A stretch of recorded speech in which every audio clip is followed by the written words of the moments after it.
तो Ampere's law का ऑटोमैग्नेटोस्टैटिक regime में हमने ब्रेकडाउन देख लिया। तो वाज़ेह तौर पे नज़र आया है कि अगर आप मैग्नेटोस्टैटिक से बाहर निकलते हैं तो अम्पेयर्स लॉ होल्ड होना भी नहीं चाहिए और होल्ड होता भी नहीं है। अच्छा, अब ये जो प्रॉब्लम थी ना वो प्योरली थ्योरेटिकल आर्गूमेंट था। थ्योरेटिकल आर्गूमेंट क्या था कि आपके पास वेक्टर ओल्ड जो वेक्टर एनालिसिस का रूल है कि divergence curl of electric field है आपके पास, अगर उसकी डाइवर्जेंस है तो हमेशा आपके पास जीरो आनी चाहिए। तो मैक्सवेल ने भी बिल्कुल यही इसी तरह किया। मैक्सवेल ने भी प्योरली थ्योरेटिकल आर्गूमेंट से इसको सॉल्व करने की कोशिश की और वो कामयाब हुआ इसमें। अच्छा, प्रॉब्लम थी क्या? अभी हमने जो लास्ट स्लाइड पे देखी है, प्रॉब्लम असल में इसकी इस रिजल्ट की ये राइट हैंड साइड में प्रॉब्लम है कि डाइवर्जेंस ऑफ ये इसकी लेफ्ट हैंड साइड तो जीरो हो रही है लेकिन राइट हैंड साइड हमारे पास इक्वेशन की जीरो नहीं हो रही। तो मैक्सवेल ने क्या किया, उसने स्टार्ट लिया कंटिन्यूटी इक्वेशन से, जो कि कंटिन्यूटी इक्वेशन हमारे पास ये है कि divergence of current density is equal to minus partial rho over partial t. अच्छा, अगर आप मैक्सवेल इक्वेशन फर्स्ट यूज करें गॉसी लॉ तो हमें पता है कि रो इज इक्वल टू होती है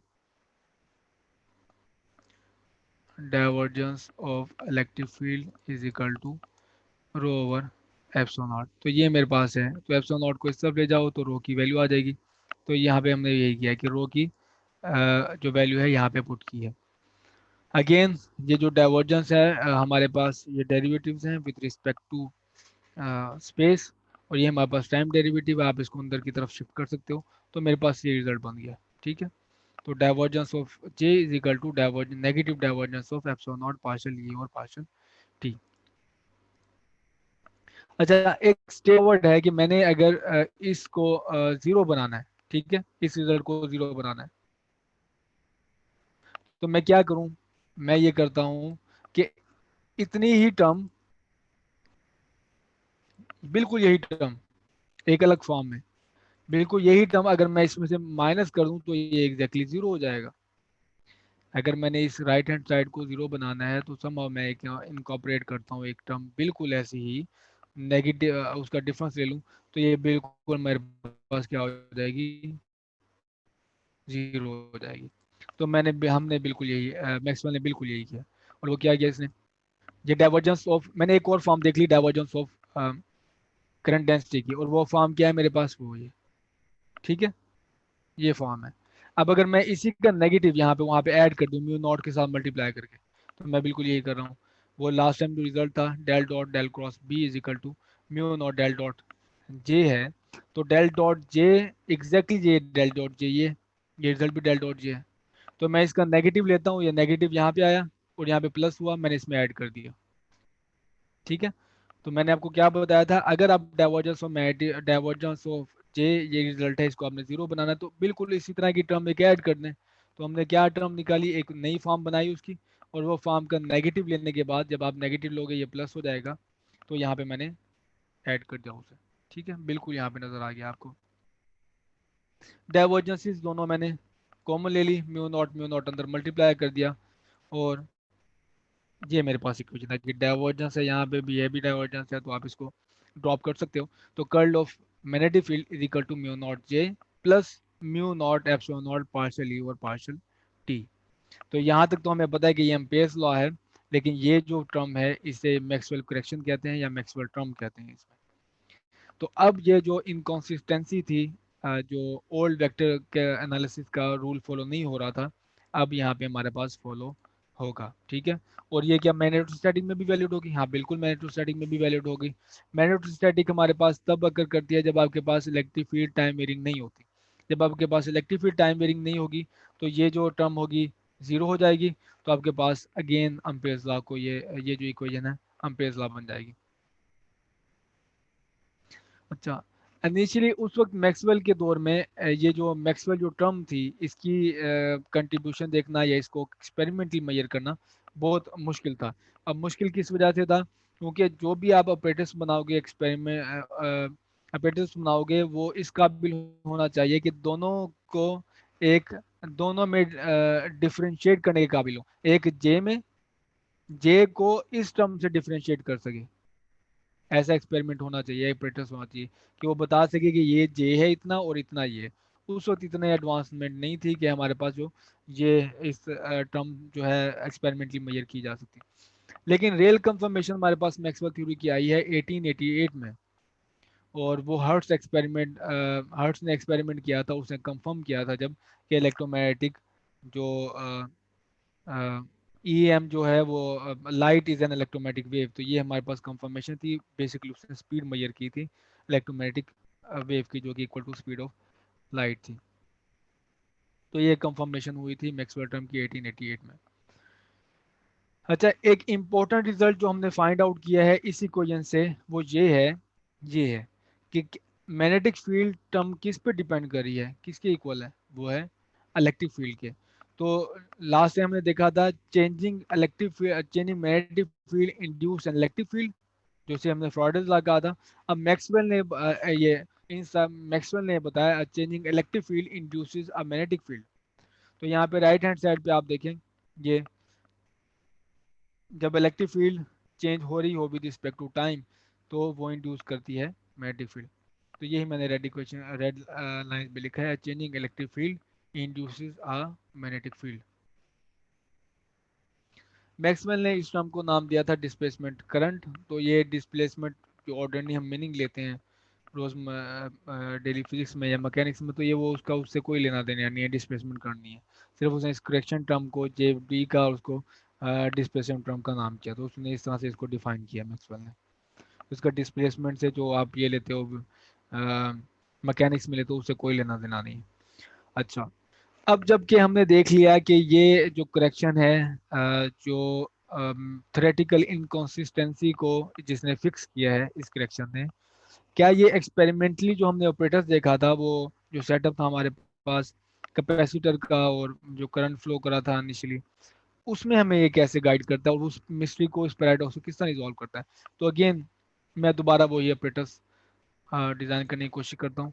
तो मेरे पास यहाँ पे था एक ऑपरेटर्स, ये लगी है बैटरी, और ये थी प्लेट्स, और ये थी पहले इनिशियली एक ये लूप थी। ठीक है, इस लूप में तुम नज़र आ रहा था क्या है। तो जब मैंने इसको एक्सटेंड किया था लूप को प्लेट इंक्लूड करके, तो फिर मैं देखता हूँ कि हमारे पास मैक्सवेल जो टर्म है वो किस तरह से हमें नॉन ज़ीरो करंट देती है कि इस लूप में से पास आउट कराओ। तो ये मेरे पास सरफेस है। तो लेट्स से हमारे पास जो प्लेट्स हैं एग्जैक्टली बहुत ही करीब हैं एक दूसरे के, कि उसकी जो इलेक्ट्रिक फील्ड है वो कांस्टेंट है, यूनिफॉर्म है उसके दरमियान में। जब आपके इलेक्ट्रिक फील्ड यूनिफॉर्म है तो आप एक फार्मूला ये यूज़ कर सकते हो कि electric field is equal to sigma और एप्सिलॉन नॉट।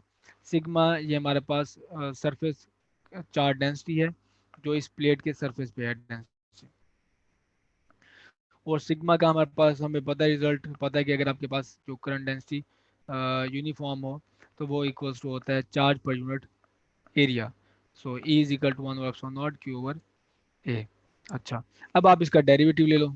तो पार्शियल डेरिवेटिव मैं इस पूरी टर्म का लूँ तो 1/(nॉट) और ये कांस्टेंट है, ये बाहर आ जाएंगे। तो ये मेरे पास जो डेरिवेटिव है ये चला जाएगा चार्ज पे। ठीक है, तो चार्ज का derivative with respect to time हमारे पास होता है करंट। तो आप वाज़े तौर पे यहाँ पे भी पहले देख रहे हैं कि ये जो टर्म है इक्वल्स टू समहाउ करंट के है, पार्शियल ई और पार्शियल टी। ठीक है, ये करंट है हमारे पास 1/(nॉट) है। अब मैक्सवेल इक्वेशन ये जो इक्वेशन है उसकी अगर आप इंटीग्रल फॉर्म देखें तो ये मैंने उस इक्वेशन का क्लोज लूप इंटीग्रल लिया उसको फिर स्टोक्स थ्योरम अप्लाई किया, तो मेरे पास ये बन गया, ये इनक्लोज है और ये मेरे पास ये। ठीक है, अब आप ये रिजल्ट इसमें पुट करें, ये वाला, ये क्या है 1/(nॉट ए आई डॉट डी ए), या फिर आप कहें कि आई, और ये देखें ये इंटीग्रल क्या है, इंटीग्रल ये एरिया पे है। तो एरिया को अगर आप उस तरफ ले जाएं, ठीक है, तो ये आपके पास आ जाएगा आई ओवर एप्सिलॉन नॉट। तो अगर आप इस केस में सरफेस फ्लैट लें तो क्या होगा, आई इनक्लोज इक्वल टू आई होगा, और जो हमारे पास में इलेक्ट्रिक फील्ड होगी वो वाली टर्म जीरो हो जाएगी। तो ये वाली टर्म हमारे पास फर्स्ट केस में जीरो हो जाएगी, जो कंट्रीब्यूशन आपको मिलेगी यहाँ से मिलेगी। और अगर आप फ्लैट सरफेस नहीं लेते, आप बैलून नुमा सरफेस लेते हैं जैसे कि यहाँ लिया हुआ है, तो फिर I enclose is equal to zero होगा, क्योंकि कोई करंट इस सरफेस में से पेनिट्रेट नहीं कर रहा। हाँ, फिर आपको कंट्रीब्यूशन कहाँ से मिलेगी, आपको फिर इस इक्वेशन से इस साइड से कंट्रीब्यूशन मिलेगी कि इलेक्ट्रिक फील्ड इस रीजन में जैसे चार्ज पाइल अप हो रहा है तो इस रीजन में इलेक्ट्रिक फील्ड चेंज हो रही है विद रिस्पेक्ट टू टाइम, और वो इक्वल टू किसके है, करंट के।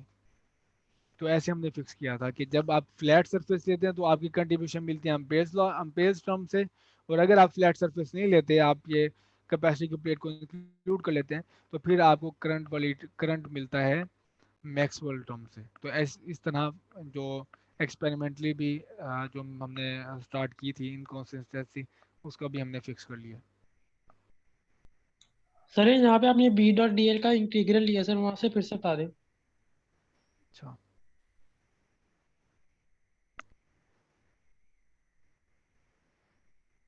ये देखो ये इक्वेशन है ना, ये वाली, इसको आप इंटीग्रल लो, ये सरफेस इंटीग्रल लोगे इसको, इसका रहा सरफेस इंटीग्रल, इसका भी सरफेस इंटीग्रल, ये dot D A dot D A, इसका भी surface integral dot D A, ठीक है।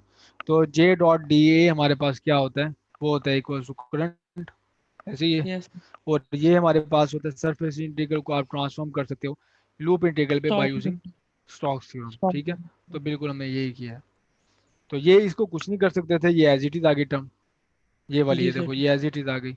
ये इसका यस। इनको एक्सप्रेशन था, ये स्टोक्स थ्योरम के मुताबिक करंट से स्टोक्स सरफेस से लूप इंटीग्रल में कन्वर्ट होकर, लेकिन ये इसका कुछ नहीं कर सके, एज इट इज आ गई हमारे पास।